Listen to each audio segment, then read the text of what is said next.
This reviewer has said it before on more than one occasion and will no doubt say it again, but he continues to be impressed by the consistent quality and output of Square Enix's Creative Business Unit 3. Especially considering that the studio is currently also finalising the production of Final Fantasy XVI, due to be released later on this year.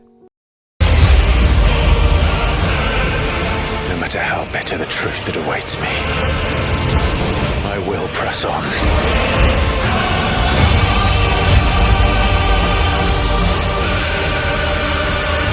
Good boy. What do we do? The usual. 13 years I've waited for this chance. I won't be dying today. Patch 3.5 was, not for the first time, so large that it had been released in two parts, patch 3.35 being the second installment. The first part continued the ongoing main storyline concerning Zero and the world of the 13th. It saw the Warrior of Light having to face the final two lieutenants of the story's shadowy main antagonist. The patch introduced a new dungeon, as well as the second new Alliance raid named Eorzea. Patch 6.35 continues the somehow further adventures of Hildebrand storyline. The intrepid, fumbling agent of inquiry, Inspector Extraordinaire, Hildebrand attempts to aid his newfound alien acquaintance in locating a friend, assisted by his ever-faithful companion Nashu, as well as his father Godbert. It isn't long at all until his investigation descends into surreal mayhem and madcap comical situations.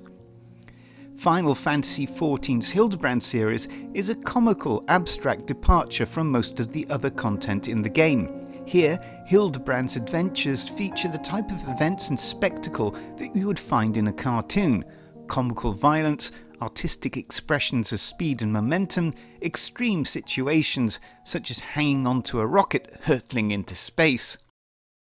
Tying in with the latest episode of Hildebrand is the continuation of the Manderville Relic weapon questline.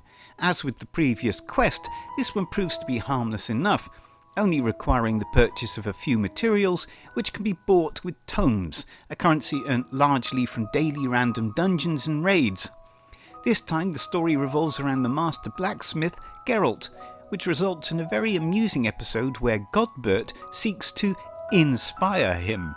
Given the arduousness of previous relic weapons, this reviewer can't help thinking that the next weapon upgrades will not be so painless.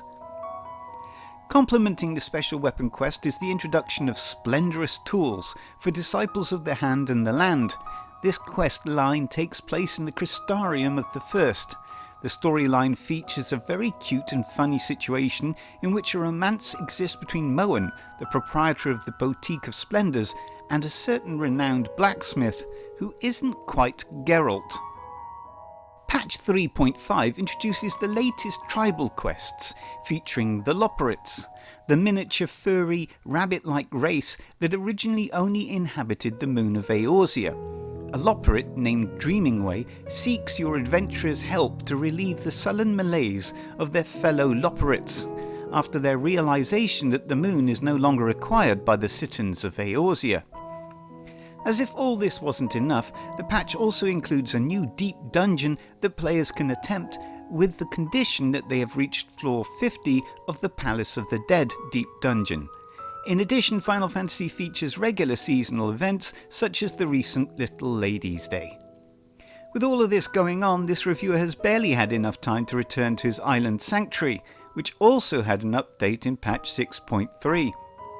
Final Fantasy XIV continues to deliver quality and entertainment in equal measure. Utter brilliance.